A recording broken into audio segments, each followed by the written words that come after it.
Welcome sa Tagalog Manhwa Recap.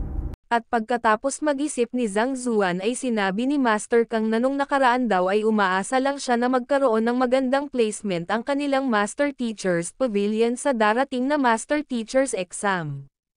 Ngunit ngayon daw na sumali na si Master Teacher Zhang Zuan sa kanila, umaasa raw siya na matulungan siya ng isa sa kanila na makatuntong sa top 10. Top 10, sambit naman ni Zhang Zuan at sinabi naman ni Master Kang na tama daw yon. Ngunit hindi raw iyon madali. Dahil kahit pa raw nandito na ang lahat ng mga forces sa alliance maganda raw ang ginagawa nila upang makakip up sa confidentiality ng ibang participants. Kahit siya raw ay walang masyadong alam ngunit base raw sa mga nakaraan nilang experience, ang capabilities daw nila bilang mga master teachers ay magiging parte ng tournament. At parte rin daw doon ang cultivation.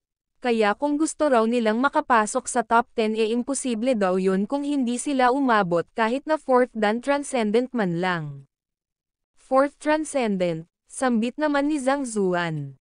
Sumagot naman si Master Kang na tama daw yun. Kung kaya umaasa daw siya na sa mga susunod na buwan mag-training sila ng husto upang mag-improve pa ng lubusan ang kanilang mga cultivation. Kung kaya naman bukas, binabalak niya raw na dalhin sila upang mag-training doon sa Yinyang Lake. Yinyang Lake, sambit naman ni Zhang Zuan. Sinabi naman ni Master Kang na ang Yinyang Lake daw ay ng parehong yin at yang attribute. Ang kabilang parte raw ay tagos sa butong lamig at sa kabila naman ay nakakapasong init. Kapag nakapag-cultivate daw sila doon, mas makokontrol daw nila ng mas maayos ang energy na nasa loob ng kanilang katawan. At ito raw ay makakatulong upang madali nilang ma-master ang realm at mas mapapabilis ang kanilang cultivation. Lalong-lalo na raw sa mga tao na mayroong pure yin at pure yang body. Napasabi naman si Zhang Zuan na kung ang pure yin at pure yang body raw ay ganito ka-rare, ngunit ganoon din daw si Jiaoya. Kung ganito na raw ito ka-impressive kahit na 20% pa lang na potential ng kanyang katawan ang kanyang nagagamit, at since ang Yinyang Lake daw na ito ay napaka-effective nagtataka daw siya kung maaari bang makapag-breakthrough si Jiaoya doon. Dahil baliwala daw ito sa kanya. Hanggat mayroon lang daw siyang Heaven's Path at sapat na spiritual stones, kalimutan na raw nila yung 4th dan transcendent hindi raw iyon magiging problema sa kanya. Kayang-kaya niya raw itong abutin sa loob lang ng isang araw. Sinabi naman ni Master Kang na ganun pa man, ang Yinyang Lake daw ay matatagpuan sa timog na parte ng Myriad Kingdom Alliance. Kahit gumamit pa raw sila ng isang 4-star Pinnacle Flying Beast kakailanganin pa rin daw nila ng at least 10 araw bago makarating doon. At kung isasama daw nila ang buong cultivation process aabutin daw sila ng 40 araw doon. Kaya kung ayos na raw sa kanila ang lahat maaari na raw silang umalis bukas dahil kailangan daw nilang makabalik dito bago ganapin ang Master Teachers Tournament. No problem sambit naman ni Zhang Zuan at makikita naman ang kakaibang ikan-ikilos ni Junro Huan. Sinabi naman ni Master Kang na umuwi na raw muna sila upang maghanda magkita na lang daw sila rito bukas ng umaga.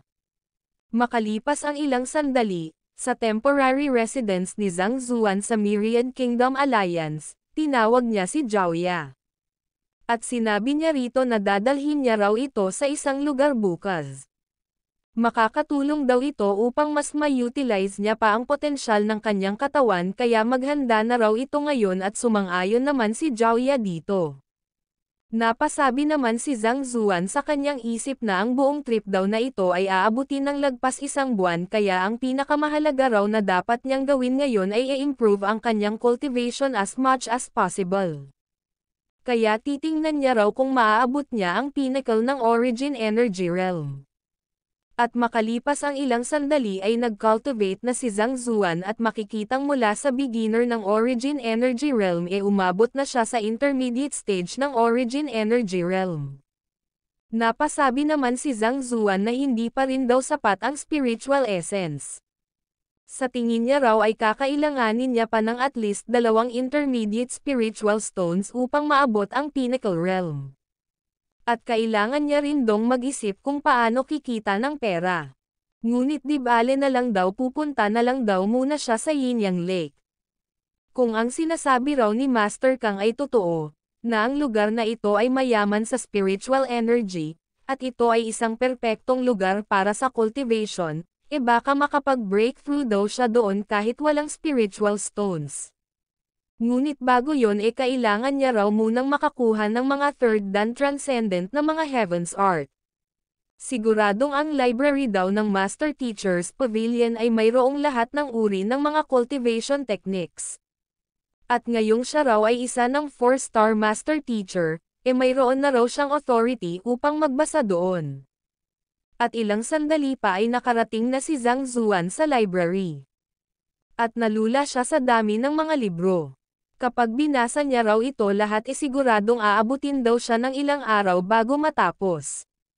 Ngunit di bale na lang daw mga cultivation techniques na lang daw muna ang focus niya sa ngayon. At ginamit niya na ang Library of the Heavenly Path. Dito ay nakabuo siya ng 2 gintong libro at nagpatuloy pa siya sa pag-scan ng mga libro. At hindi niya namalayan na inabot na siya ng umaga. Kailangang puntahan niya na raw si Master Kang ngayon. At ilang sandali pa ay sinabi ni Master Kang na nandito na raw si Master Teacher Zhang Zuan, maghanda na raw silang umalis. Sige sambit naman ni Zhang Zuan at nagsabing teka lang daw muna gusto niya rong isama ang isa niyang mag-aaral. Mag-aaral, sambit naman ni Master Kang at nagsabing ang Origin Flame Glacier Plain daw ay hindi parte ng Myriad Kingdom Alliance. Ito raw ay ibang faction. At 2 slots lang daw ang nakuha niya, at matinding trouble daw ang pinagdaanan niya upang makuha yon.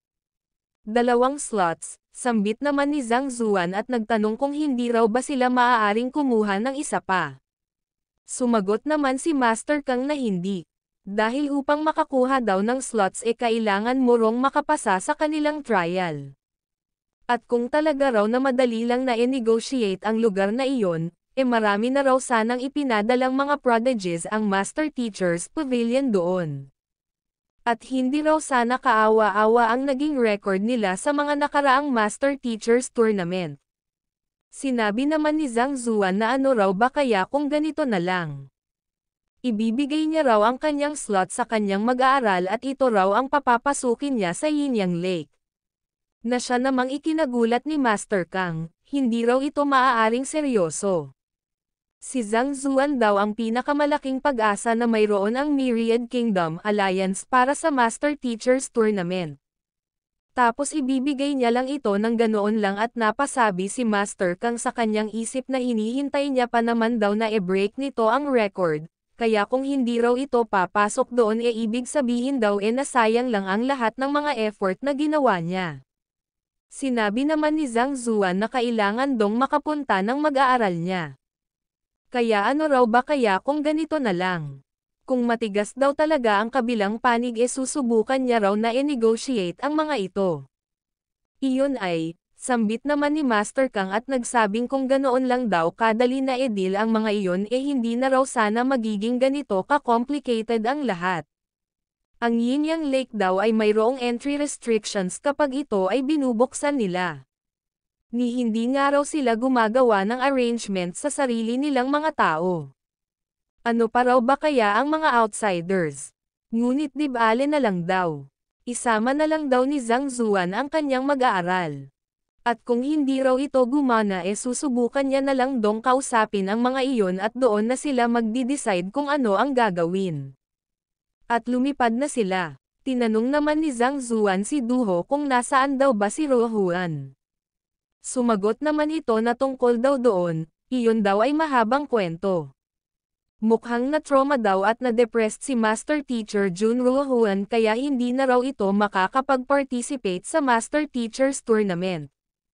At ang iba naman daw, alam daw nila na sa lakas na mayroon sila ngayon hindi raw sila makakakuha ng magandang results sa written test kaya nagkulong daw ang mga ito upang mag-cultivate.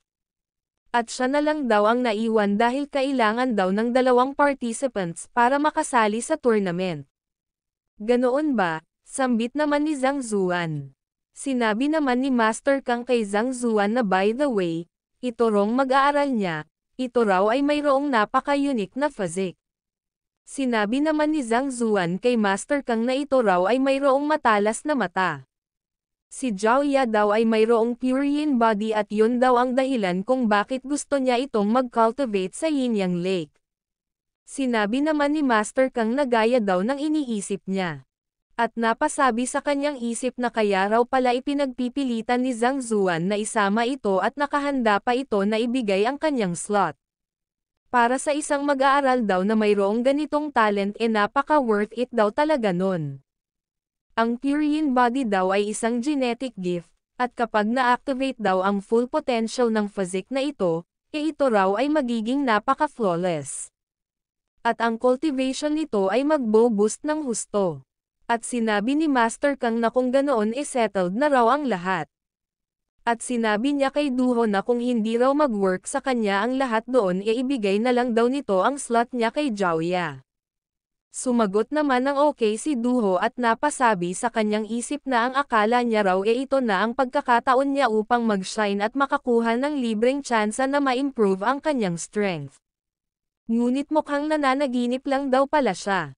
At makalipas ang ilang sandali ay narating na nila ang Glacier Plain Court. Sinabi naman ni Zhang Zuan kay Master Kang na ang nabanggit daw nito tungkol sa Origin Flame Glacier Plain, ano raw ba ito? Sumagot naman si Master Kang na ang Origin Flame Glacier Plain daw ay pangalan ng isang napakalaking faction na tulad ng Alchemist Guild at Blacksmith Guild. At ang mga ito raw ay mayroong control sa napakaraming malalakas na Spirit Veins Treasured Lands. At dahil doon, kahit siya pa raw ang Pavilion Master ng Master Teachers Pavilion hindi raw siya ng ahas na kalabanan ang mga ito. Kaya ang tanging magagawa niya lang daw ay mag-propose ng fair trade sa kanila. Spirit Veins, Treasure Land, sambit naman ni Zhang Zuan at napasabi sa kanyang isip na na-imagine niya na raw kung gaano ka-formidable ang lugar na yon sa mga bagay pa lang na ito. Kaya hindi na raw nakapagtataka na hindi nila basta-basta binibigyan ng slots upang makapasok dito ang ibang mga elite sa ibang mga occupations. Sinabi naman ni Master Kang na tama daw yon. Lahat daw ng branches ng Origin Flame Glacier Plain ay mayroong mga sariling court chief. At kakilala niya raw ang kasalukuyang court chief doon kaya siya nakakuha ng slots para sa trial. Ngunit sa totoo lang daw, nasa kanila pa rin daw kung papapasukin sila doon o hindi. Kakilala, sambit naman ni Zhang Zuan. Sumagot naman si Master Kang na oo, minsan na raw kasing na-injured ang court chief na yun at siya raw ang nakagamot. Naaalala pa raw ba ni Zhang Zuan ang tungkol sa case study tungkol sa tao na nag-cultivate ng Great Incursion Art, yung nasugatan sa dibdib ng Searing Sword Chi, sambit naman ni Zhang Zuan. Sinabi naman ni Zhao Ya na ngunit ang lugar daw na ito ay napakalamig ngunit sobrang init naman sa parehong pagkakataon. Paano raw ba nila na-achieve ito? Sumagot naman si Master Kang na hindi niya rin daw alam ang specific na mga detalye. Ang alam niya lang daw ang lugar na ito ay isang bulkan, libo-libong taon na ang nakalilipas. At ang mga tao raw dito sa Origin Flame Glacier Plain ay tinransform ito sa kasalukuyan nitong estado matapos ang daan-daang taong modification. Narinig niya pang araw na na-manage nilang makagawa ng Yin-Yang Lake kung saan ang power ng Yin at Yang ay nag-aamalgamate sa isa't isa na naglilikha ng paradoxical combination ng purity at turbidity na nag-aalaw upang ang cultivation ng isang tao ay mag-increase ng husto. At sinasabi raw na hanggat maabot mo ang Fifth Dan Transcendent, makakakuha ka raw ng malaking benefits hanggat mag-cultivate ka lang dito. Ngunit by the way pag nandoon na raw sila, wag dong basta gawin ni Zhang Zuan kung ano lang ang maisip niya. Makinig daw ito sa kanyang mga orders. Susubukan niya rong makipaglaban para sa 3 slots ngunit kung hindi raw umayon sa kanila ang pagkakataon isisecure pa rin nila ang 2 slots. At sumang-ayon naman si Zhang Zuan dito. Ilang sandali pa ay dumating na sila sa lugar at makikitang nagpakilala si Master Kang at nagsabing narito raw siya upang i-meet si Court Chief Wu gaya ng napagkasunduan. Maya-maya pa ay makikitang nagbukas ang gate at mayroong dalawang babae na lumabas. Sinabi naman ng isa na iniimbita daw ng court chief si Pavilion Master Kang na pumasok sa loob. Pagpasok nila ay nagulat si Zhang Zuan sa spiritual essence na mayroon ang lugar. Mukhang ang lugar daw na ito ay mayroong parehong concentration ng spiritual energy sa labas ngunit ito raw ay napaka-lively.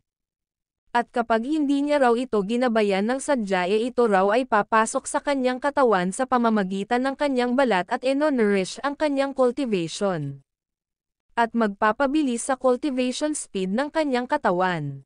At ang mga dalagang ito, ang mga ito raw ay nasa third dan pinnacle transcendent na sa murang edad pa lang. Kaya sa tingin niya raw talagang napaka-efficient na mag-cultivate sa lugar na ito. Kahit ito raw ay walang sapat na spiritual essence sa tulong ng mga spiritual stones, ito pa rin daw ay napaka-excellent na lugar para sa cultivation. At habang malayo ang naabot nila, mas lalo dong nagiging lively ang spiritual essence na narito. At ito raw ay nagbibigay sa kanya ng urge na umupo at mag-cultivate. Kaya raw pala handang magbayad si Master Kang ng napakalaking halaga at umukol ng ilang araw upang lumipad papunta rito. Ito raw pala talaga ay napaka-worth it. Maya-maya pa ay sinabi ng babae na narito raw ang mga yin at yang cultivators ng Glacier Plain Court. Ang cultivation technique daw na ginagamit nila rito ay ang pinaka-pure na attribute cultivation technique na mayroon ang lugar na ito. At tungkol naman daw sa Yin-Yang Lake, ito raw ay hinati sa Yin Lake, Yang Lake, at Amalgamation Lake. At ang bawat cultivator daw dito ay nagko-cultivate gamit ang mga corresponding techniques na compatible sa kanila. At nandito naman daw ang court chief. Pakiusap pumasok daw sila. Napasabi naman si Zhang Zuan sa kanyang isip na ang babae daw na nasa loob ay mag-iimit ng dangerous aura. Lalo na raw ang kaluluwa nito. Ito raw ay nagbibigay ng immense pressure. Hindi raw ba kaya na ito ay nasa consonant realm na? At sinabi ni Master Kang sa court chief na ikinagagalak niya raw itong makita uli. Sumagot naman ang court chief na maaari niya rong sabihin ganoon din daw siya. So ito raw pala ang mga taong napili ni Master Kang upang pumasok sa trials para sa Yin-Yang Lake. Ngunit bakit tatlo raw ang mga ito? Sinabi naman ni Master Kang na ang tatlong ito raw kasi ang pinaka-outstanding na prodigies sa lahat ng mga youngsters nila. Kaya nahihirapan daw siyang pumili sa kanila. Kung kaya dinala niya na lang daw silang lahat dito. At umaasa daw siya gagawarin ito ng exception ni Court Chief Wu at hayaan silang tatlo na mag-take sa trials upang magkaroon daw sila ng chance na makapasok sa Yin-Yang Lake. Sumagot naman si Court Chief Wu na dapat alam na raw ni Master Kang ang rules dito higit sa lahat. 2 slots means 2 slots. Wala rong exception. Sinabi naman ni Master Kang na kung ganoon, maaari daw bang sabihin sa kanila ng Court Chief ang tungkol sa trials upang makapaghanda sila. Sumagot naman ang Court Chief na simple lang daw. Kailangan lang daw nilang mag-walk through sa kanyang Room of Fire ang Ice at makakapasa na raw sila sa trials. Room of Fire ang Ice, pagtataka naman ni Master Kang. Sumagot naman si Court Chief Wu na ang Room of Fire and Ice daw ay isang special trial na mayroon ang kanyang Glacier Plain Court. Ito raw ay katulad lang ng Heart Inquisition Crystal. Sa pamamagitan daw ng pagpatak ng dugo, ikaw daw ay magsasuffer sa pamamagitan ng mental torments mula sa fire and ice. At kung sila raw ay makawithstand doon, at makalabas sa loob ng 2 oras, maiko-consider na raw sila na nakapasa. At kung hindi naman babagsak daw sila sa trial. Kailangan lang dong pumili ni Master Kang ng 2 sa 3 ito upang mag-take sa trial. Sumagot naman si Master Kang na hindi na raw kailangang pumili pa at sinabi ni Master Kang kay Duho na wag na raw itong mag-participate sa trial. Sumagot naman ng sure si Duho ngunit sinabi ni Zhang Zuan na teka lang. At sinabi niya kay Court Chief Wu na nagtataka raw siya kung ano ang requirements upang makatake silang 3 sa trial. Ngunit sinabi lang ni Court Chief Wu kay Master Kang na ito raw ba ang junior na dinala nito sa kanya. Wala raw siyang naaalala na maaaring mag-interrupt ang isang junior sa usapan ng mga adults. Nagulantang naman dito si Master Kang ngunit sinabi ni Zhang Zuan na ang edad raw ay hindi nagde-determine sa iyong status. At hindi raw porket siya ay bata pa junior na siya.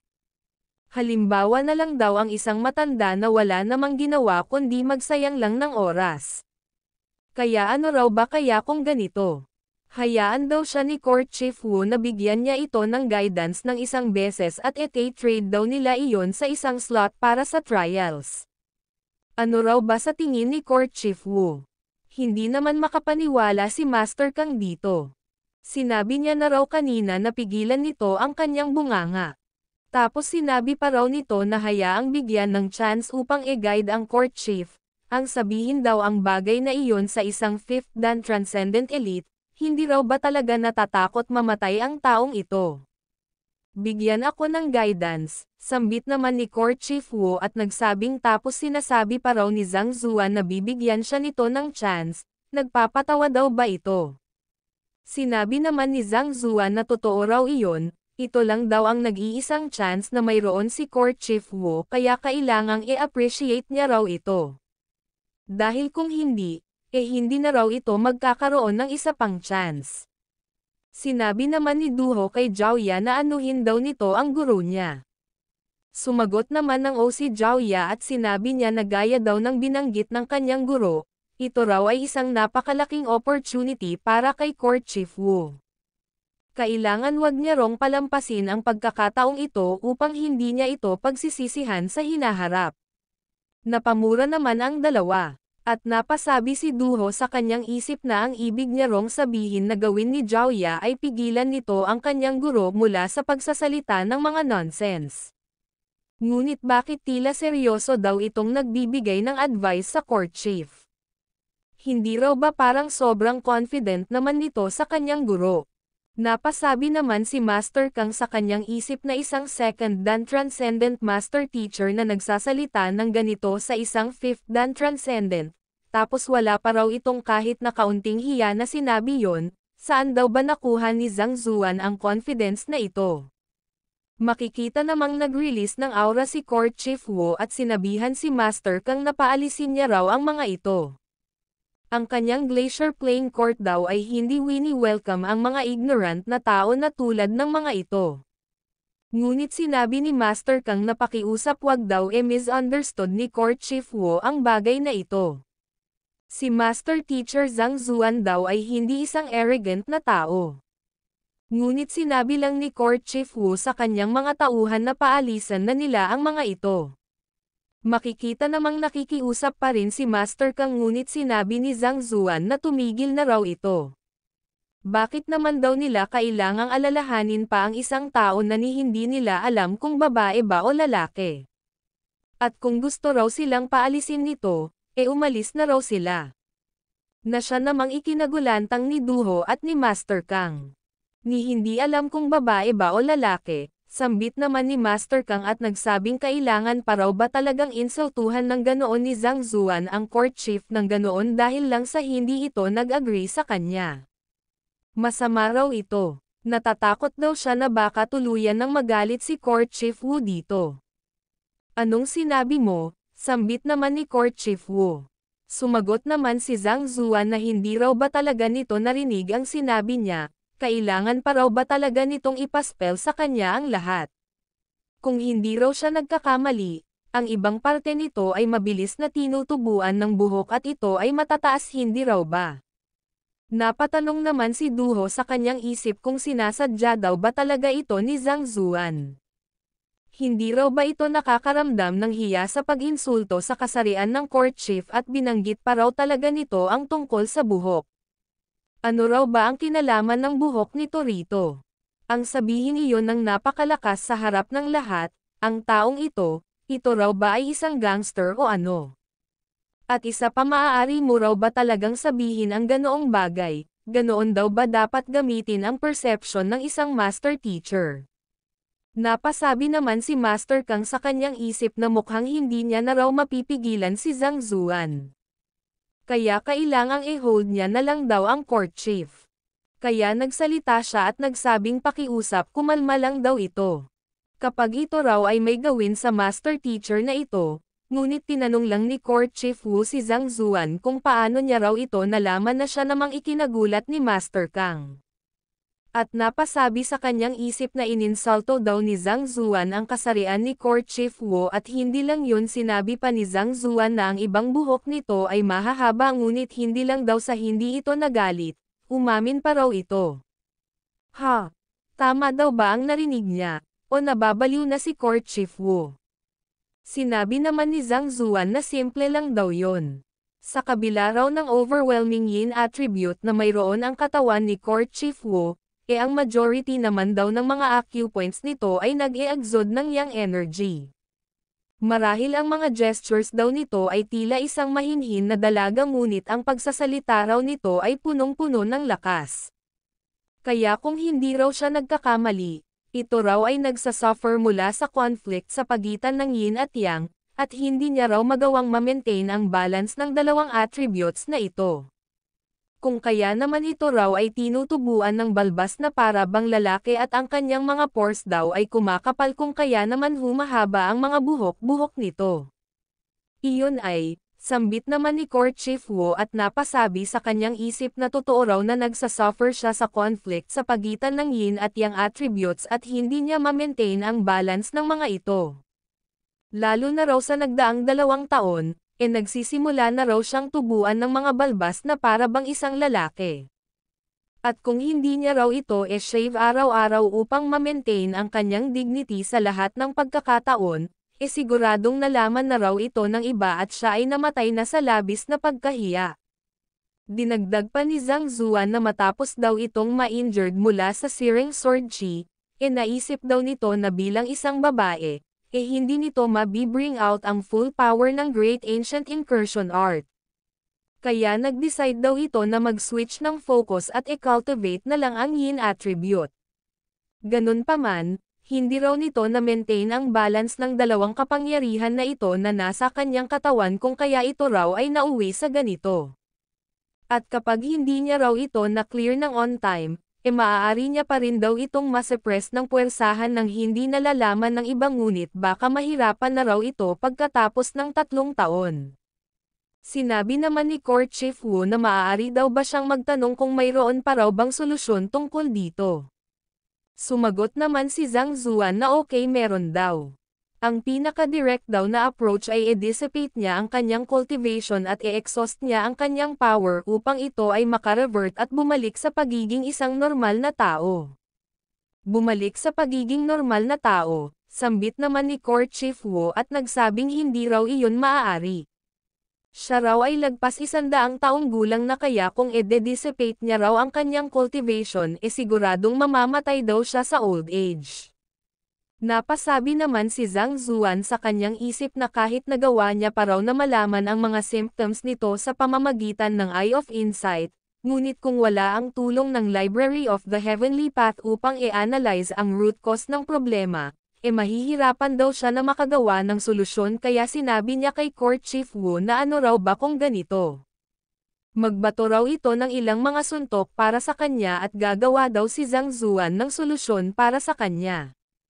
Napasabi naman si Court Chief Wu sa kanyang isip na kung magawa raw na masolve ng taong ito ang kanyang mga issues, kalimutan na raw nila yung 1 trial slot. Nakahanda raw siyang magbayad ng kahit gaano kalaking halaga. At sinabi niya kay Zhang Zuan na kahit hindi raw nito masolve ang kanyang issues bibigyan niya pa rin daw sila ng 3 slots para sa trial. Yun na yun. Sambit naman ni Duho at napasabi sa kanyang isip na ang court chief daw na tila gustong-gustong patayin na si Master Teacher Zhang Zuan kanina.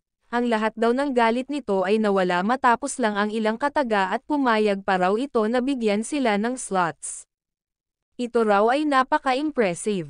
Maya-maya pa ay makikitang nag-release ng isang teknik si Court Chief Wu. At pagkatapos ay sinabi niya na ang sitwasyon niya raw ngayon, mayroon pa raw bang paraan upang masolve ito. Sumagot naman si Zhang Zuan na tungkol daw doon mayroon parong isa. Ano raw ba ang tingin nito kay Master Kang, na siya namang ipinagtaka ni Master Kang? Ano, sambit naman ni Court Chief Wu at napasabi sa kanyang isip na gusto niya rong gamutin siya nito ngunit bakit daw ito nagtatanong kung ano ang tingin niya kay Pavilion Master Kang. At sinabi niya na ilang taon niya na rong kilala si Pavilion Master Kang. Kaya kilalang kilala niya na raw ito. Ngumisi naman si Zhang Zuan at nagsabing kung ganoon, magiging madali raw ang lahat. Ang kanilang Pavilion Master daw ay isang righteous at honest na tao. At higit sa lahat, ito ay isang master teacher, na nangangahulugang ito ay mayroong maliwanag na future. At ang pinakamahalagang parte, ito raw ay mayroon ding magandang itsura. Sinabi naman ni Court Chief Wu na talaga raw na mabuting tao si Pavilion Master Kang. Nagbayad pa nga raw ito ng malaking halaga para lang makakuha sila ng 2 slots para sa trial upang makapasok sila sa Yinyang Lake. Ngunit, ano raw ba ang kinalaman nito sa pagresolve sa kanyang conflicted energy? Sumagot naman si Zhang Zuan na syempre naman may kinalaman. Kaya ano raw ba kaya kung magpakasal silang dalawa? Na siyang naging dahilan upang mapabulwak ang dalawa. Magpakasal, sambit ng dalawa at napasabi si Court Chief Wu sa kanyang isip na nagtanong lang daw siya kung maaari siyang gamutin nito ngunit bakit napunta ito sa kasal. Paano raw makakatulong sa kanya ang pagpapakasal kay Pavilion Master Kang? Napasabi naman si Master Kang na hindi raw ba't dapat gamutin ni Zhang Zuan si Court Chief Wu ngunit bakit biglang ito raw ay naging si Cupido. Sinabi pa ni Zhang Zuan na tama daw yon. Bilang babae, wala rong mali kung ito ay mag-cultivate ng isang forceful na technique. Ang mali daw, nung dumating na ito sa kalagitnaan bigla na lang itong nag-switch. At yun daw ang sanhi kung bakit nagkaroon ng conflict ang yin at yang attributes sa kanyang katawan, kung kaya naging ganito ang kanyang kondisyon. At kung gusto niya rong ma-resolve ito ng tuluyan, kailangan niya rong magpakasal sa isang tao na mayroong kaparehong lakas, at isang tao na na-master na rin ang control ng true essence at power. Iyon daw ay makakatulong upang ma-maintain niya ang balance. Base daw sa kalkulasyon niya, si Master Kang daw ay isang 4th Dan Transcendent, na nangangahulugang siya ay malapit nang umabot sa 5th Dan Transcendent. At patuloy itong ipinaliwanag ni Zhang Zuan. Iyon ay, sambit naman ni Court Chief Wu at nagsabing magmula raw nang mag-umpisa siyang mag-cultivate, hindi pa raw siya nagkaroon ng interest sa mga lalaki. At kahit ito pa raw ay makakatulong upang magamot ang kanyang physical condition, ngunit ang biglaan daw na ikasal ng ganito, ito raw ay, sinabi naman ni Master Kang kay Zhang Zuan na wala na raw ba talagang ibang paraan upang malutas ang isyu na ito. Hindi raw siya papayag dito. At napasabi sa kanyang isip na kahit hindi niya pa raw naranasang mag-asawa noon, ngunit ang ikasal daw siya sa isang beauty na may balbas, napaka-imposible daw na gawin niya ang bagay na yon. Ibang paraan, sambit naman ni Zhang Zuan at nagsabing syempre mayroon daw ngunit ito raw ang pinakamadali. Sinabi naman ni Master Kang na kung mayroon pa rong ibang paraan, hanggat may maitutulong lang daw siya, siguradong gagawin niya raw iyon. Makikita namang nag-aapoy si Court Chief Wu at nagsabing ano raw ba ang ibig sabihin ni Pavilion Master Kang doon. Sa tingin daw ba nito hindi siya deserve nito o mayroon pa raw ba itong ibang rason? Bakit tumanggi raw ito agad-agad? Sumagot naman si Master Kang na ito raw ay ino-overthink ni Court Chief Wu, hindi raw ganoon ang ibig niyang sabihin. Sadyang hindi niya raw deserve ang tulad nito. Siya raw ang may problema. At least aware ka sa iyong sarili, sambit naman ni Court Chief Wu. Sinabi naman ni Zhang Zuan na kung pareho daw silang hindi gusto ang paraan na ito, mayroon pa rong isang paraan. At yun daw ay maghanap ng isang elite na mayroong pure yin body na mayroong kapareho niyang cultivation. Tapos gagamitin nila ang dugo ng taong iyon upang i-neutralize ang natitirang yang energy sa katawan ni Court Chief Wu. Hindi naman daw ganoon karami ang dugong kakailanganin nila. Sapat na raw ang isang patak. Pure yin body, Sambit naman ni Court Chief Wu at napasabi sa kanyang isip na ang Origin Flame Glacier Plane daw ay nag-training ng mga tao upang mag-cultivate ng mga yin at yang attribute techniques mula pa sa murang edad. At ninilikha pang araw nila ang Yin Yang Lake. Ang lahat daw ng ito ay upang i-nurture ang mga cultivator na mayroong pure yin at pure yang body.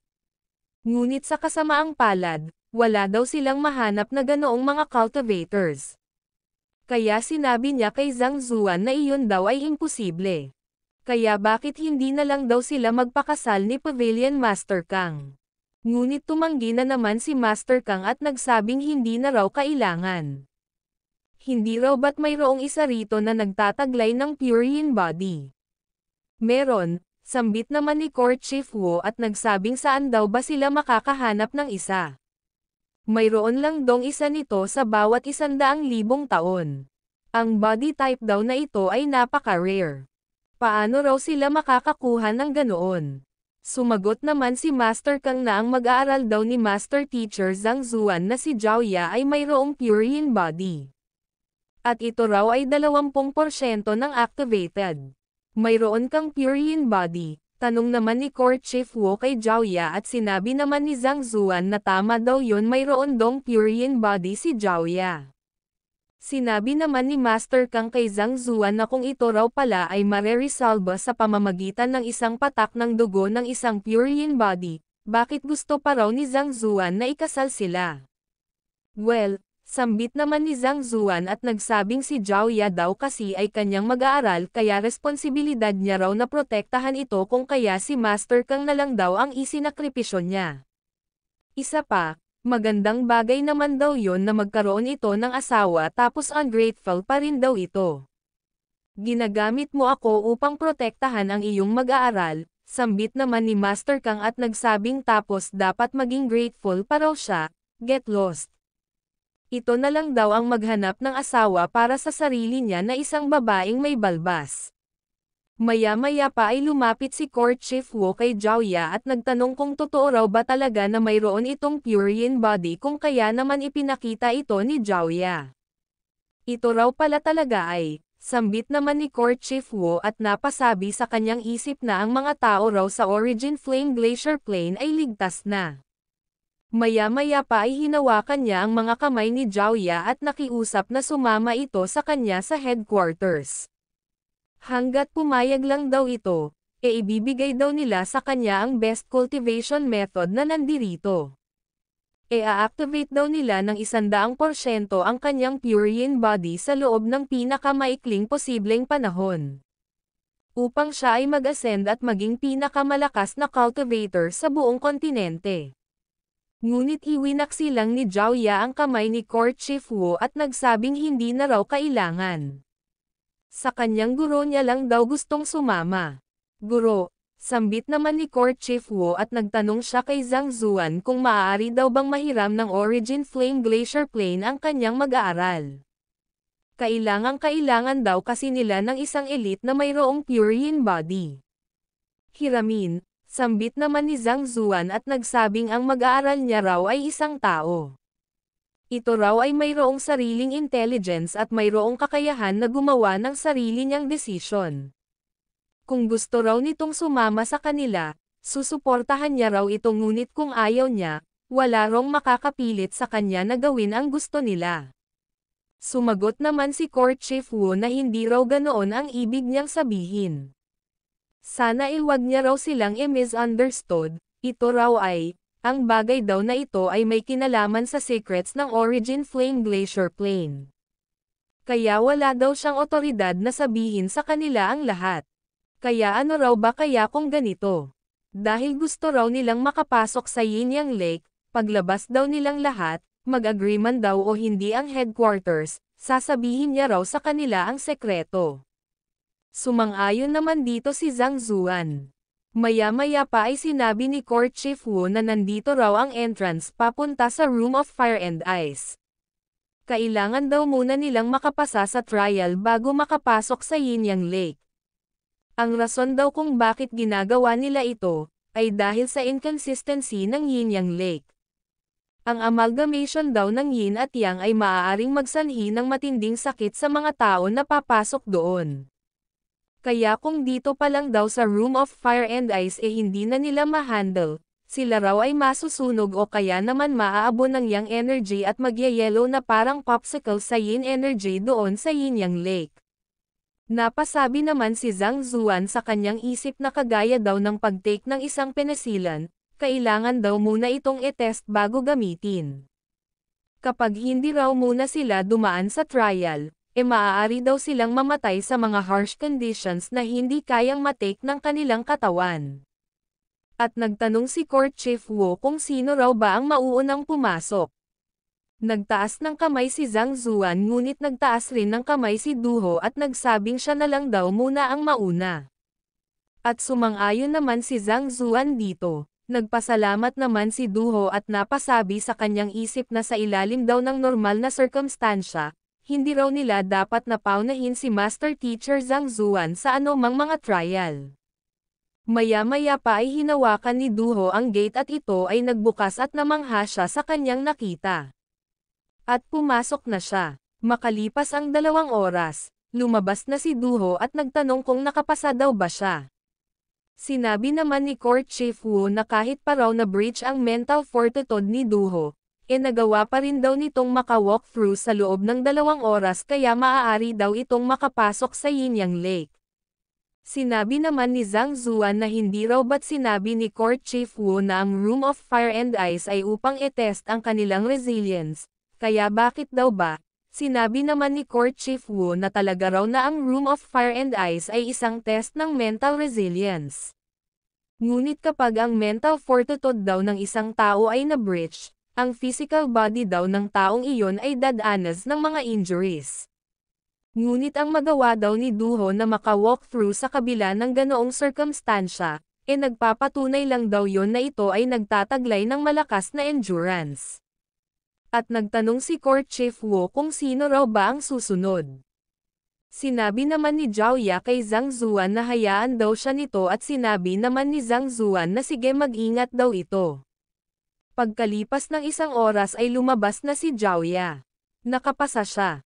Sambit ni Court Chief Wu at napasabing ito raw ay great at sinabi naman ni Master Kang na gaya daw ng inaasahan niya mula sa mag-aaral ni Master Teacher Zhang Zuan, mas maaga pa raw itong nakalabas kumpara sa kay Duho. Pinuri naman ni Zhang Zuan si Zhao Ya at siya na ang sumunod. Tinanong naman ni Duho si Master Kang kung gaano raw ba sa tingin nito katagal bago maka-walk out si Zhang Zuan sa lugar na yon. Sumagot naman si Master Kang na halos 2 oras daw si Duho, 1 oras naman si Zhao Ya. At kay Master Teacher Zhang Zuan naman, sa tingin niya raw kakailanganin lang nito ng 15 minuto.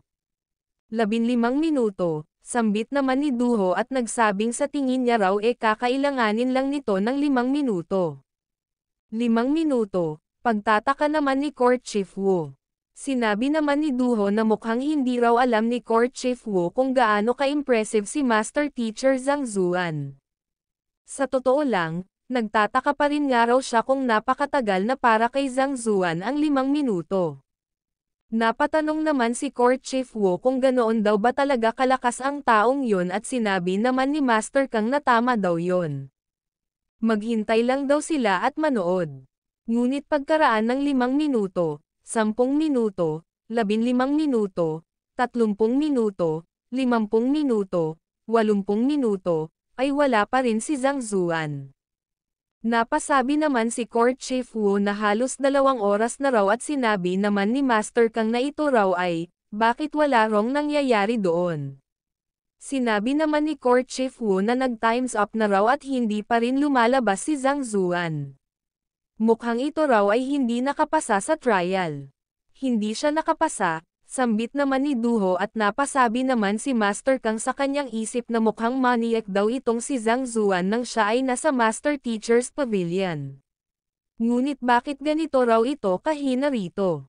Ano raw ba talaga ang nangyayari doon sa loob? 2 hours ago, makikita ang pagpasok ni Zhang Zuan sa Room of Fire and Ice. Napatanong siya sa kanyang isip kung ano raw ba itong nakaka-suffocate na init na ito. Kailangang gamitin niya raw ang Heaven's Path True Essence upang labanan ito sa ngayon. Ngunit nagtaka siya nang biglang naglaho ang pinto. Kakapasok niya pa lang daw at naglaho na raw agad ang pinto. Hindi raw ba kaya na itong Room of Fire and Ice ay actually isang high-level formation?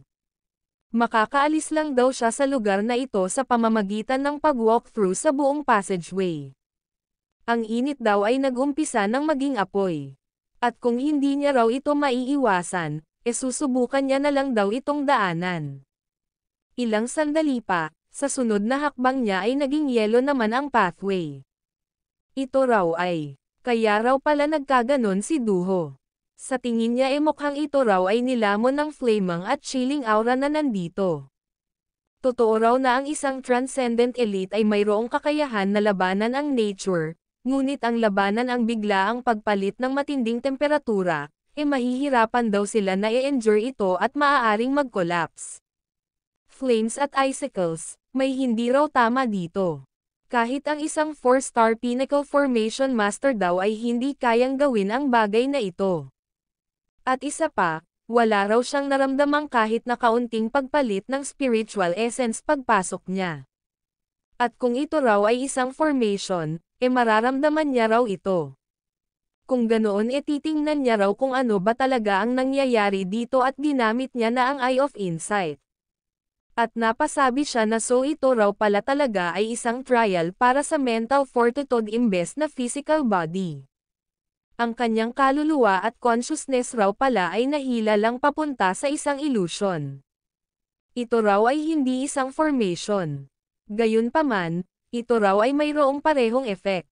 Talaga rong kakaiba ang Glacier Plain Palace na ito. Siguradong may kung ano raw dito na nakaka-affect sa kanilang mental fortitude, at isa pa ang ma-maintain daw nila ang pag-shift ng temperatura dito, upang makagawa ng realistic na illusion. At ginamit niya na ang Library of the Heavenly Path. Ganun pala, ang Origin Flame Glacier Plane, sa pamamagitan ng kombinasyon ng Origin Flame at Glacier Plane, iyon daw ang dahilan kung bakit nangyayari ang phenomenon na ito.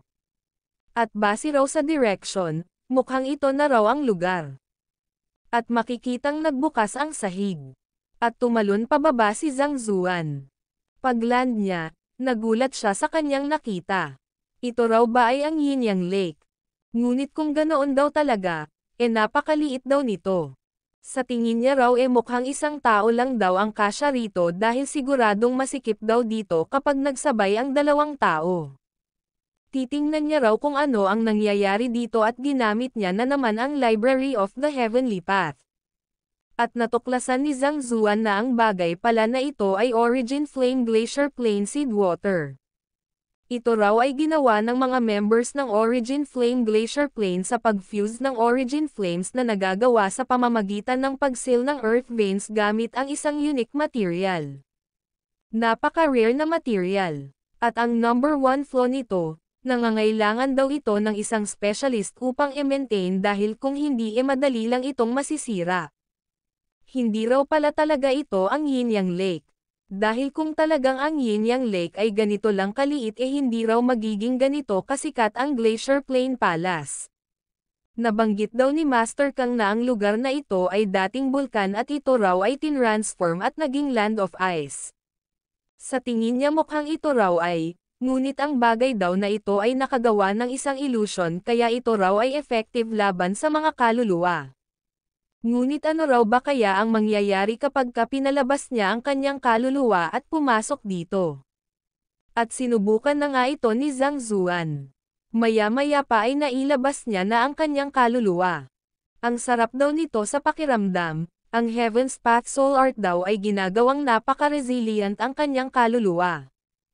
At ito raw ay walang takot sa yin at yang energy na nag-aalaw sa kanya upang malamon ang napakalakas na kapangyarihan. Kung ibang mga Soul Oracle daw ang nandito, natatakot daw siya na nag-dissipate na ang mga ito bago pa man makapasok sa napakainit na tubig na ito. Ngunit kung ito raw talaga ay kayang mag-absorb ng napakalakas na kapangyarihan, pues mag-aabsorb pa raw siya ng husto. At yun na nga ang ginawa niya. Ilang sandali pa ay umabot na sa 4th Dan Pinnacle Transcendent ang kanyang Soul Oracle Cultivation. Alright, oras na raw para bumalik, ngunit hindi makapaniwala si Zhang Zuan nang makita niyang naging napakalaki na ng kanyang kaluluwa pagkatapos niyang mag-level up. Pinilit niyang bumalik sa kanyang katawan at napasabing wag daw nitong sabihin na hindi na siya makakabalik sa kanyang katawan, ngunit ilang sandali pa ay nagulat siya nang makita niyang nagtagumpay siya. Mukhang kailangan niya raw na i-synchronize ang cultivation ng kanyang kaluluwa at cultivation ng kanyang physical na katawan magmula ngayon. Ngunit napamura siya nang maalala niyang medyo tumagal na pala siya. Magdadalawang oras na raw siya rito, kailangan niya na raw bumalik. At bumalik na ang eksena sa kasalukuyan. Paglabas ni Zhang Zuan sa Room of Fire and Ice ay tinanong siya ni Master Kang kung ayos lang daw ba siya at sumagot naman si Zhang Zuan na oo, ayos lang daw siya. Sinabi naman ni Duho na kung ayos lang daw ito bakit hindi raw ito nakabalik agad. Ngayon inabot na raw siya ng mahigit 2 oras at nawala na raw ang kanyang qualifications na makapasok sa Yinyang Lake. Napatanong naman si Court Chief Wu sa kanyang isip na ano raw ba ang nangyayari. Marahil si Jiaoya at Duho raw ay nakabalik sa tamang oras ngunit ang mga ito raw ay punong-puno ng mga injury at galos ngunit ang Master Teacher Zhang Zuan daw na ito, wala raw itong kahit na kaunting injury o galos man lang. At ang damit daw nito, mukha pa rin daw itong brand new. Sinabi naman ni Zhang Zuan na ang yin-yang energy daw kasi sa silid na iyon ay napakaganda kaya nag-cultivate daw muna siya doon saglit hanggang sa nakalimutan niya na raw ang oras. Hindi naman makapaniwala dito ang tatlo samantalang si Jiaoya naman ay napasabi sa kanyang isip na gaya daw ng inaasahan mula sa kanyang guro. At napasabi naman si Court Chief Wu na ang iba raw ay iniisip lang kung papaano makasurvive kapag nakapasok na sila sa silid na iyon ngunit ang tao raw na ito, sa tingin raw nito iyon ay isang magandang lugar para mag-cultivate at nakalimutan pa raw nito ang oras. At sinabi ni Court Chief Wu kay Zhang Zuan na ang lugar daw na iyon ay special mechanism na nagsasanhi upang mahulog sa illusion ang mga tao kapag nakapasok doon kaya paano raw nito nagawang makapag-cultivate doon. Sumagot naman si Zhang Zuan na siniwerte lang daw siya. Kaya nakapasa daw ba siya? Sumagot naman si Court Chief Wu na makakapasa ka lang daw kapag nakalabas ka sa lugar na iyon sa loob ng 2 oras. Kaya kahit natagalan pa raw si Zhang Zuan doon dahil sa nag-cultivate siya hindi pa rin daw siya nakapasa dahil mahigit 2 oras ang inokol niya bago makalabas doon. Alright, sambit naman ni Zhang Zuan at hindi naman makapaniwala si Master Kang na hindi nakapasa si Zhang Zuan. Ngunit nagsalita si Jiaoya at nagsabing teka lang ibibigay niya raw ang kanyang slot sa kanyang guro.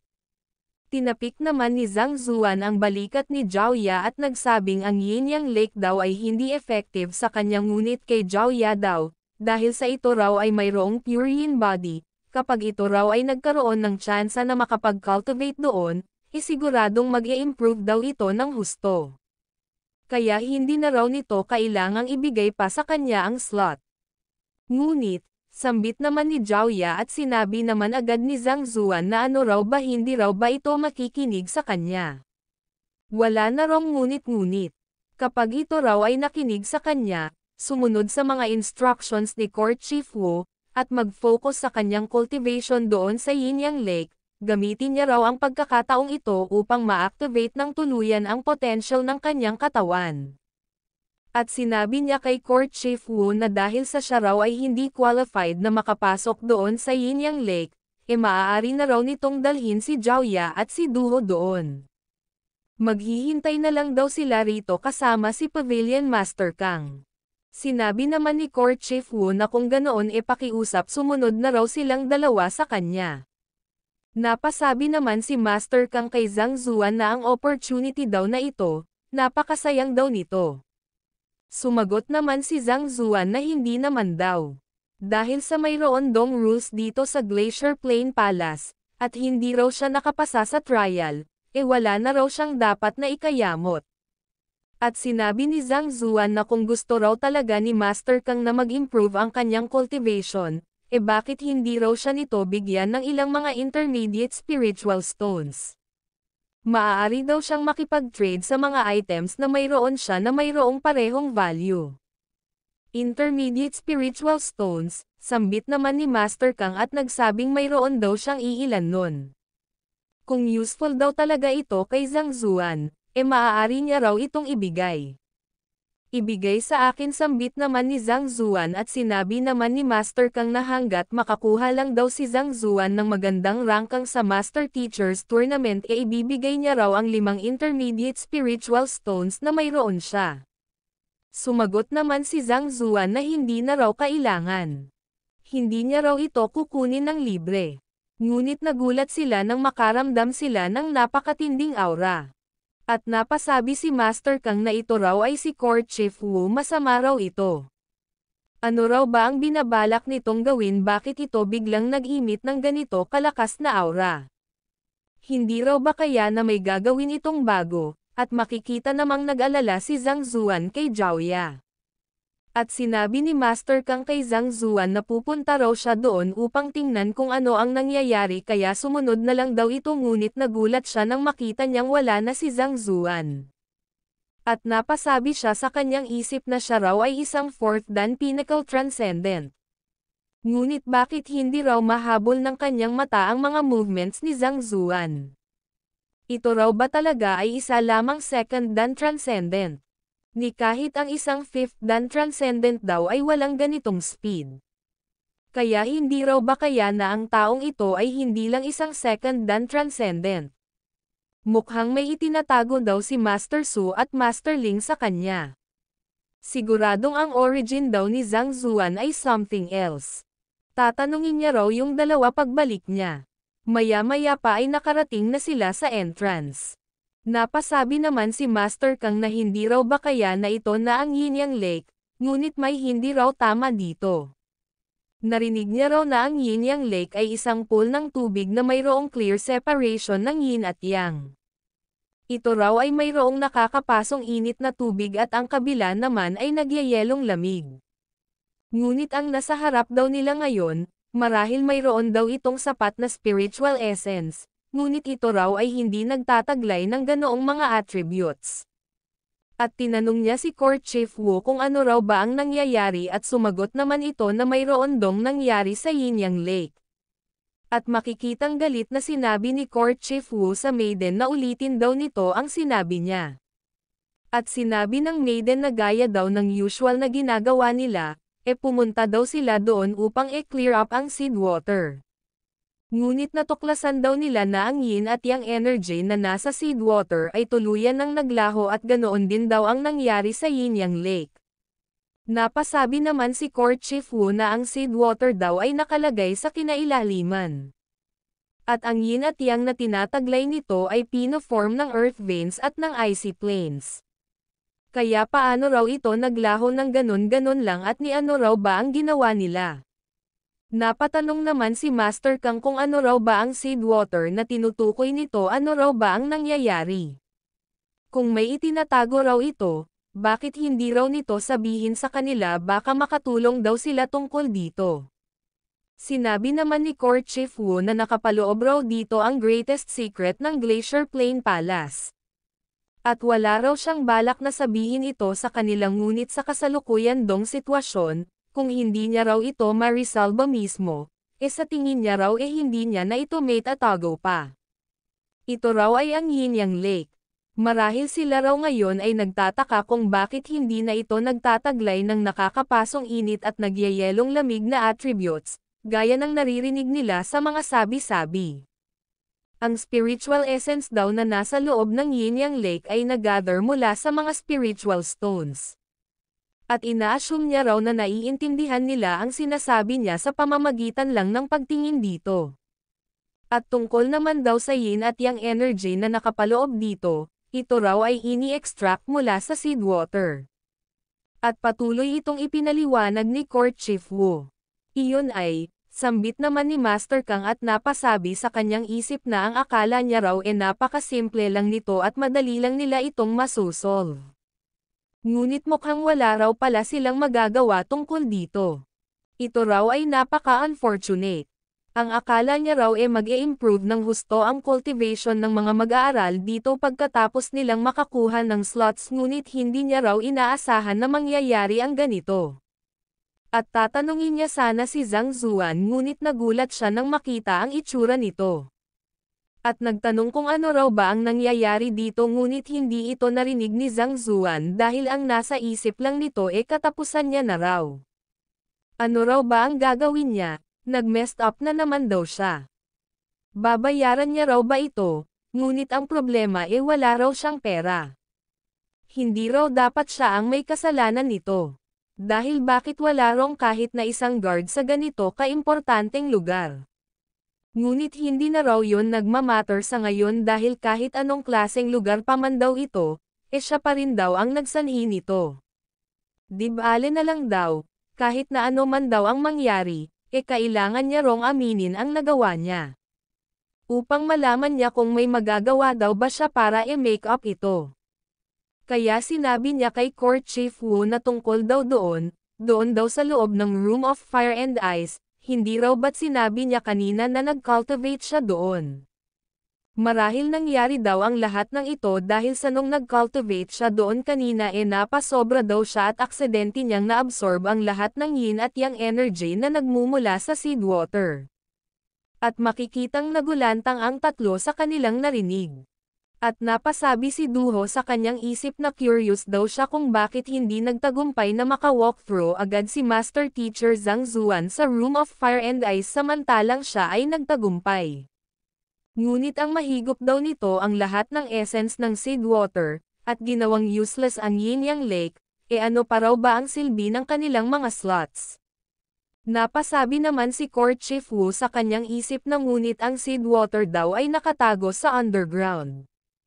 At ang Room of Fire and Ice daw ay pinaparamdam sa mga tao ang power ng Yin at Yang sa pamamagitan ng aura nito, kaya paano raw ito nahigop ni Zhang Zuan mula sa 1,000 metrong distansya. At nahigop niya pa raw ito lahat. Sinabi naman ni Zhang Zuan na napansin niya raw kasi na ang Room of Fire and Ice ay isa lamang mechanism pagpasok niya doon kaya binuksan niya raw ito at bumaba siya. Hindi naman makapaniwala si Court Chief Wu nang marinig ito dahil ang mechanism daw na yon ay isinet up ng isang 5-star celestial designer. At ninabubuksan niya nga lang daw yon sa pamamagitan ng Court Chief's token. Kaya ni paano raw iyon nagawa ng taong ito? Sinabi naman ni Zhang Zuan na kasalanan niya raw ang lahat ng ito. Kaya ano raw ba kaya kung ganito? Base daw sa kanyang observation, mayroon dong napakalaking flaw sa yin at yang techniques na ginagamit ng Glacier Plain Palace. At kapag kinultivate daw ng mga tao ang mga techniques na ito, normally maaga raw silang mamamatay.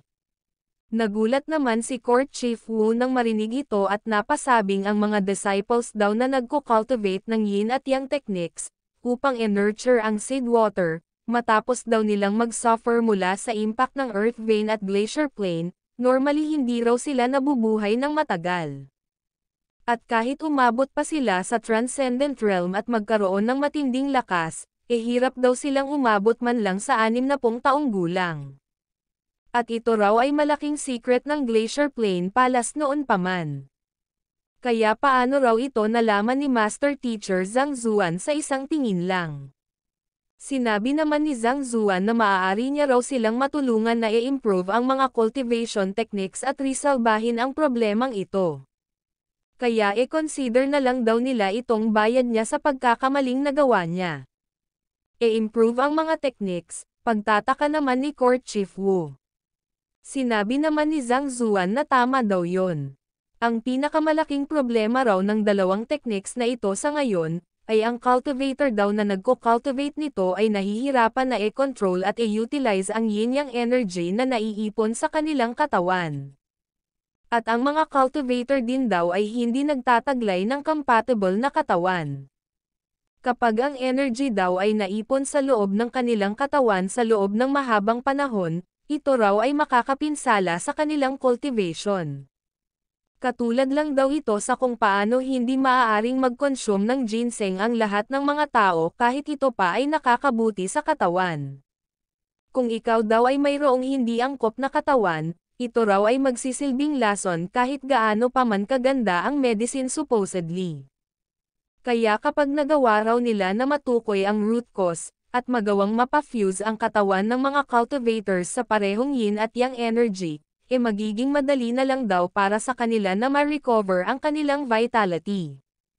Napasabi naman si Court Chief Wu na ang flow raw na ito raw ay problema ng Glacier Plain Palace sa loob ng ilang daang taon. Kaya kapag na-improve daw nila ito raw ay magiging isang napakalaking tulong at improvement sa mga tao na nandito sa Origin Flame Glacier Plain. Kaya iniabot niya kay Zhang Zuan ang 2 libro at nakiusap na tulungan daw siya nitong i-improve ito. Sumagot naman ng sure si Zhang Zuan at nagsabing bigyan daw muna siya nito ng kaunting sandali. At makalipas ang ilang sandali ay ibinalik na ito ni Zhang Zuan. Tiningnan naman ito ni Court Chief Wu at nagsabing ang ma-modify daw ito ni Zhang Zuan matapos lang itong mabasa ng isang beses, at kapag nag-cultivate daw siya gamit ang teknik na ito, maaari na raw nilang marisolba ang lahat ng mga flaws na mayroon ang mga tao rito sa loob ng ilang taon. Kaya lumuhad si Court Chief Wu sa harapan ni Zhang Zuan at nagsabing salamat daw mula sa kanya at sa libo-libong mga disciples na mayroon ang Glacier Plain Palace. Nagulat naman dito si Zhang Zuan at napatanong kung ano raw ba ang ginagawa ni Court Chief Wu. Sumagot naman si Court Chief Wu na nagpapasalamat daw siya sa ngalan ng buong Glacier Plain Palace kaya pakiusap wag daw siyang i-reject nito. Kung ganoon sige sambit naman ni Zhang Zuan at napasabi ang dalawa sa kanilang isip na ilang tricks pa raw ba mayroon ang taong ito. Ang ma-modify daw nito ang mga techniques at marisolba ang mga problema na kahit ang mga tao rito ay hindi magawang resolbahin, ito raw ay hindi isang bagay na kayang gawin ng isang normal na master teacher. Kahit pangaraw ang isang 5-star master teacher ay hindi kayang gawin ang ganitong bagay. Tinuro naman ni Zhang Zuan si Duho at nagsabing tama. Sila raw ay nandito upang mag-cultivate, ngunit ngayon daw nawala na ang Yin-Yang Lake hindi na raw ito makakapag-ascend. Kaya bibigyan niya raw si Duho ng advice upang maabot nito ang 4th Dan Transcendent sa loob ng 1 buwan. Nagtaka naman si Duho rito. At napasabi sa kanyang isip na sinubukan niya na raw ang lahat ng mga cultivation techniques magpahanggang ngayon. At kakailanganin niya pa raw ng ilang dekada upang maabot ang 4th Dan Transcendent. Ngunit ang abutin ito sa loob ng 1 buwan, mukhang nananaginip daw si Zhang Zuan. At patuloy na nag-usap ang dalawa, at nagsimula ng magbigay ng mga advice si Zhang Zuan kay Duho. At, as time flies by, sa ngayon, kalahating buwan na silang nananatili sa Glacier Plain Palace. At sa tulong ng 3 intermediate spiritual stones, ay nagawang maabot ni Zhang Zuan ang pinnacle ng 2nd Dan Transcendent nung araw na yon. At mula ron ay patuloy niyang in-enforce ang kanyang cultivation. At si Duho naman, ay nagawa na nitong maabot ang 4th Dan Transcendent 2 araw na ang nakalilipas. Samantalang si Zhao Yan naman ay nagawa ng ma-activate ang 30% na potential ng kanyang katawan sa tulong ng Glacier Plain. At mula sa Half Transcendent, umabot na sa 4th Dan Transcendent ang kanyang cultivation. Oo, ang cultivation niya ngayon ay mas mataas pa kumpara sa kanyang guro na si 4-star Master Teacher Zhang Zuan. At ngayon ay makikitang sinabi ni Court Chief Wu kay Zhang Zuan na ang envoy daw na nagmula sa headquarters ay nagre-request na i-meet siya. Sure sambit naman ni Zhang Zuan. Maya-maya pa ay sinabi ng envoy kay Zhang Zuan na siya raw ay si Liu Zuan. Siya raw ay nagmula sa headquarters ng Origin Flame Glacier Plain, at nagpakilala naman si Zhang Zuan, at napasabi siya sa kanyang isip na hindi niya raw matukoy kung gaano kalakas ang taong ito na nasa harap niya ngayon, ang babaeng ito raw ay lagpas pa sa 5th Dan Transcendent, at mukhang mas malakas pa raw ito kumpara kay Mo Hansheng. Napasabi naman si Liu Zuan sa kanyang isip na hindi man lang daw nag-flinch si Zhang Zuan nung malaman nito kung gaano siya kalakas. Gaya daw ng inaasahan niya mula sa isang prodigy. At sinabi niya kay Zhang Zuan na actually siya raw ay nandito para sa dalawang bagay.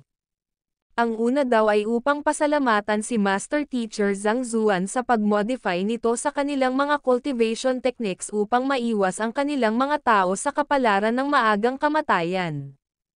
Kaya ini-invite daw nila si Zhang Zuan doon sa headquarters upang bigyan ng title na Elder. Elder, sambit naman ni Zhang Zuan at napasabi sa kanyang isip na ang bigyan daw siya ng mga ito ng reward upfront, sigurado rong mayroong request ang mga ito. Napaka-imposible daw na wala itong catch. Kaya nagtanong siya kung ano raw ba ang kondisyon nila. Napasabi naman si Liu Zuan na napaka-straightforward daw ni Zhang Zuan. At sinabi niyang simple lang daw. Umaasa daw sila na matutulungan ni Zhang Zuan na masolve ang mga tanong at difficulties ng mga tao rito sa pamamagitan ng pananatili niya rito sa Glacier Plain Palace. Napasabi naman si Zhang Zuan sa kanyang isip na ang legacy daw ng isang occupation ay mostly nasa kanilang mga cultivation. Kaya normally hindi raw nila ito ipinapakita sa ibang mga tao. Kung gusto raw nilang resolbahin niya ang kanilang mga problema at manatili dito ng permanente, mukhang ang goal daw nila ay i-prevent ang pag-leak out ng kanilang cultivation techniques kaya gusto nilang puwersahin siya na manatili rito. At sinabi niya kay Liu Zuan na manatili rito, ibig sabihin hindi na siya makakaalis, hindi raw ba? Ano raw ba ang pinagkaiba nun sa pagkulong nila sa kanya? Sumagot naman si Liu Zuan na pakiusap wag daw siyang misunderstood ni Zhang Zuan. Siyempre maaari pa rin naman daw siyang makaalis dito. Ngunit kakailanganin dong i-test ng palas ang kanyang loyalty upang masiguradong hindi niya sila tatraidorin. Gaya daw ng alam ni Zhang Zuan, ang inheritance daw ng isang occupation ay hindi maaaring maepasa sa iba ngunit syempre mayroon din naman dong considerations ang palas. Sumagot naman si Zhang Zuan na naiintindihan niya raw, mayroon daw silang mga concerns. At maaari rin naman daw niyang i-reject ang kanilang offer. Sinabi naman ni Liu Zuan na actually isa rong magandang idea na sumali si Zhang Zuan sa Glacier Plain Palace. Ang lahat daw ng mga nandito ay mga pure women. Hanggat willing lang daw si Zhang Zuan, maaari daw siyang makapag-asawa ng kahit na sino rito. Ngunit sinabi lang ni Zhang Zuan na alright sabihin niya na raw ang pangalawa at napasabi sa kanyang isip na kailangan niya rong maging 9th star master teacher bago umabot sa edad na 30 upang siya ay hindi mamatay. Kaya wala raw siyang interest sa mga babae o kaya naman maging elder. Sumagot naman si Liu Zuan na ang pangalawa raw ay ang mag-aaral ni Zhang Zuan na si Zhaoya. At sa tingin niya raw ay nabanggit na ni Court Chief sa kanya ang importance ng isang pure yin body dito sa Origin Flame Glacier Plain. Ang legacy daw ng Origin Flame Glacier Plain ay maaaring maepasa sa isang tao na nagtataglay ng pure yin body. At ang posisyon daw na highest court chief sa bawat henerasyon ay maaari lamang makuha ng isang tao na mayroong pure yin body. Ngunit, halos mag-1,000 taon na raw mula nang mamatay ang nakaraang highest court chief at mula nun hindi raw sila nakahanap ng tao na mayroong pure yin body. Sa ngayon daw, ang Glacier Plain Palace ay walang main leader kung kaya naman hinaharap daw nila ang iba't ibang uri ng mga pressure mula sa iba't ibang mga factions. At siguradong ito ay magpapakrumble sa kanila sa hinaharap. Ngunit kung makahanap daw sila ng isang tao na mayroong pure yin body upang mag-take over sa trono, baka ma-overcome daw ng Glacier Plain Palace ang obstacle na ito at mag-rise uli. Court Chief, sambit naman ni Zhang Zuan at napasabi sa kanyang isip na ang akala niya raw iba ang sadya nila kay Zhaoya. Ngunit, hindi niya raw inaasahan ito. Tama yun, sambit naman ni Liu Zuan at nagsabing umaasa daw sila na madadala nila pabalik sa headquarters si Zhaoya at matulungan na ma-activate ang full potential ng kanyang katawan sa lalong madaling panahon upang maka-take over na ito sa trono. Ngunit sumagot si Zhang Zuan na kaya niya rin dong i-activate ang full potential ng katawan ni Zhaoya. Sinabi naman ni Liu Zuan na alam niya raw ang kakayahan na mayroon si Zhang Zuan at posible raw talaga na ma-activate nito ang full potential ni Zhao Ya kung mananatili ito sa kanya, ngunit, naisip na rin daw ba nito kung gaano katagal ang aabutin bago niya magawa yon? 10 taon, 20 taon, o 100 taon. Habang tumatanda raw ang isang special body, mas lalo dong dumarami ang resources na kakailanganin nito. At kahit nakahanda pa raw si Zhang Zuan na mag-provide, naniniwala daw ba talaga siya na tatanggapin lang ito ng tahimik ni Zhao Ya? Iyon ay, sambit naman ni Zhang Zuan at dinagdag naman ni Liu Zuan na kapag napunta raw si Zhao Ya sa Glacier Plain Palace, kaya daw nilang mag-provide ng mga resources para sa kanya upang ma-activate nito ang full potential ng kanyang katawan sa pinakamaikling posibleng panahon at maging pinakamalakas sa buong kontinente. Kaya kung pinapahalagahan daw talaga ni Zhang Zuan ang kanyang mag-aaral, sa tingin niya raw gusto rin nitong mag-improve ito ng mabilis. Sinabi naman ni Zhang Zuan na ang opinyon niya raw ay hindi nagmamatter. Ang dapat daw na gumawa ng desisyon ay si Zhao Ya at nakahanda raw siya na suportahan ito anuman ang maging desisyon nito. Ilang sandali pa ay makikitang bumukas ang pinto, at makikitang sinabi ni Zhao Ya kay Zhang Zuan na nakahanda raw siyang sumama kay Liu Zuan. Nagtanong naman si Zhang Zuan kung sigurado daw ba ito. At sumagot naman ng oo si Zhao Ya. Alam niya raw ang lahat ng mga hard work na ginawa ni Zhang Zuan para sa kanya. At gusto niya raw na makabawi sa kanya balang araw. At ito na raw ang pagkakataon niya upang magawa yon. Sinabi naman ni Zhang Zuan na ano raw ba kung ganito. Bibigyan niya raw ito ng 3 araw upang pag-isipan ito ng mabuti. At kung ano man daw ang maging desisyon ni Zhao Ya pagkatapos nun nakahanda raw siyang suportahan ito. Sumagot naman si Zhao Ya na hindi niya na raw ito kailangang pag-isipan pa. Buo na raw ang isip niya, ito na raw ang kanyang final decision. Lumuhad siya at nagsabing siya raw ay lubos na nagpapasalamat sa paggabay ni Zhang Zuan sa kanya. At kahit saan pa man daw siya mapunta sa hinaharap, siya raw ay mananatiling mag-aaral ni Zhang Zuan at makikinig lamang sa kanyang mga kataga. Napasabi naman si Zhang Zuan sa kanyang isip na darating daw ang isang araw kung saan ang isang agila ay lilipad upang i-explore ang mundo. At ganoon din daw ang mga mag-aaral. Kahit hindi niya man daw gustuhin, kailangan niya raw itong pakawalan upang ito ay dumaan sa lahat ng uri ng mga experience at maging isang ganap na mandirigma. At sinabi ni Zhang Zuan kay Envoy Liu Zuan na umaasa daw siya na totoo ang mga sinabi nito. Dahil kapag nalaman niya raw na nagsisinungaling ito sa kanya at malagay sa panganib ang kanyang mag-aaral, hindi lang daw sa papatayin niya ito, uubusin niya rin daw ang buong Glacier Plain Palace. Nagulat naman si Liu Zuan dito at napasabi sa kanyang isip na para sa isang tao daw na kayang-kaya niyang patayin ng instant, ito raw ay nagtangkang magbitaw ng ganito kayabang na mga salita. Ngunit, bakit daw ba tila may kung ano sa malalim na parte ng kanyang utak na nagsasabing magkakatotoo ang mga sinabi nito? Ano raw ba ang nangyayari dito? Maya-maya pa ay sinabi ni Liu Zuan kay Zhang Zuan na wag daw itong mag-alala. Ang Glacier Plain Palace daw ay palaging totoo sa kanilang mga salita at hindi sumisira sa kanilang mga pangako. Sinabi naman ni Zhang Zuan kay Zhao Ya na kung sakaling magbago raw ang isip nito, maaari daw itong bumalik at hanapin siya. Mayroon pa rin daw itong tsansa na maging pinakamalakas na fighter kapag sumama ito sa kanya. Ngunit sumagot lang ng oo si Zhao Ya. Kung kaya tumalikod na si Zhang Zuan at nagsabing since buo na raw ang desisyon ni Zhao Ya, aalis na raw siya. Napalingon naman dito si Zhao Ya, lumuhad, yumuko, at emosyonal na nagsabing wag dong mag-alala ang kanyang guro. Sisiguraduhin niya raw na siya ay magiging isang malakas na fighter. Hinding-hindi niya raw ito bibiguin. Maya-maya pa ay lumapit si Liu Zuan kay Zhao Ya at nagsabing siya raw ay mabuting mag-aaral at si Zhang Zuan naman daw ay isang mabuting guro. Ngunit sumagot si Zhao Ya na si Zhang Zuan daw ay ang best teacher at siya raw ay hindi mabuting mag-aaral.